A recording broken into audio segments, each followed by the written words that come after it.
When I was in junior high, there's this one thing that I really, really hate. I hate to go to the bathroom. It's not because it's haunted or smells like something has died in there. I hate to go because I know my friend would come into and knock the door. I know it sounds ridiculous and stuff, but hear me out. It's not like a small knock. It's like knock, knock, knock. So you can imagine the situation, right? Like you're trying to pee or do whatever you do in the bathroom.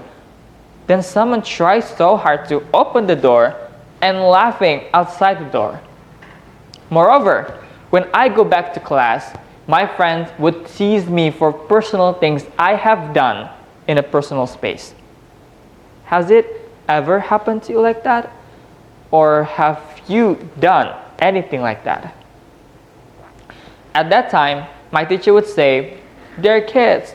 Don't do that again, kids." Sure, we were kids, so it should be normal for kids to joke around like that to each other? No. I'd say no.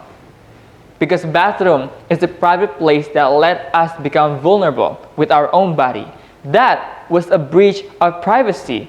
And sadly, not a lot of people know it. Imagine how many privacy rights we have breached without even knowing it.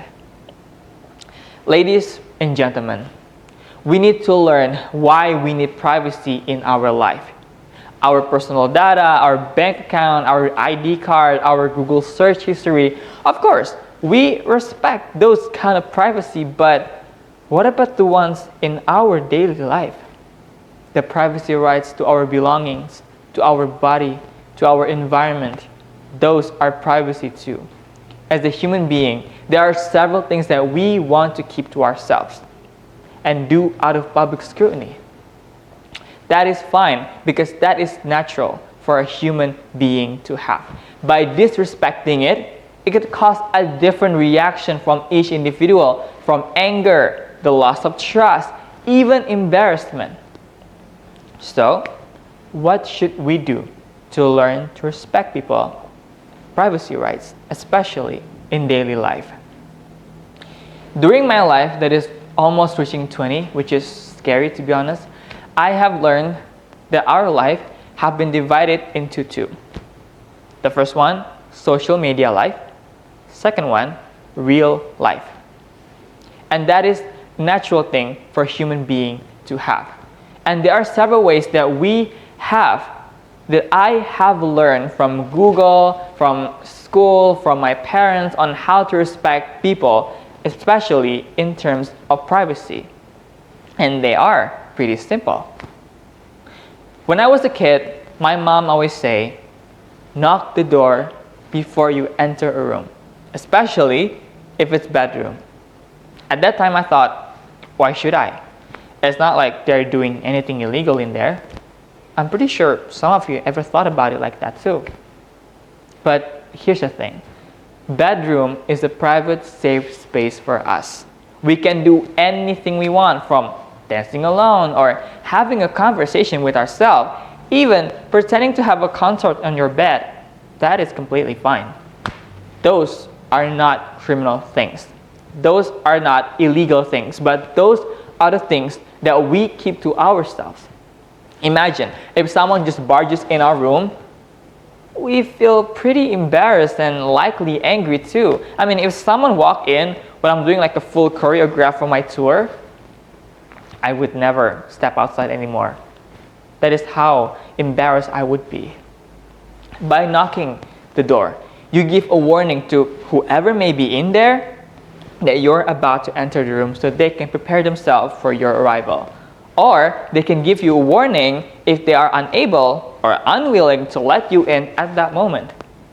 So please just knock the door before we enter a room, because that is a sign that we respect people's privacy rights. Another thing is, when it comes to social media interaction, there's this one thing that we all have in common. And that thing is, we love to stalk people. Yeah, like we want to know this person, like why they act suspicious. But when we stalk people just because we feel like doing it, that is when we have crossed the line. Do you guys remember Bima? A 20-year-old student on Australia from Lampung who voiced his opinion about Lampung and became viral on TikTok. Because of that, everybody's trying to find who's his mom, who's his dad, what is his background, how can he stay in Australia, analyzing every single thing that he has posted. That is also a form of breaching someone's privacy. Sure, whatever you post on social media has become a public property. But there is a difference between accessing public property and disrespecting someone's privacy. Let me say it again. There is a difference between accessing public property and disrespecting someone's privacy, and it is defined by how we access it. Imagine if someone found your Instagram page and then stalked every of your posts, and then look at who tagged you and who do you tag, who are your following list, then stalk them too, and then make a conclusion about your life that is not true at all. How would you feel? Sure, when a account pops up on its own, it is fine. But when you let yourself acting all detective on someone else's life, that is not. Even when you're done being a total crib stalking someone, what will you get? Nothing. I believe that it's just gonna fulfill your ego to judge others so that you would feel better.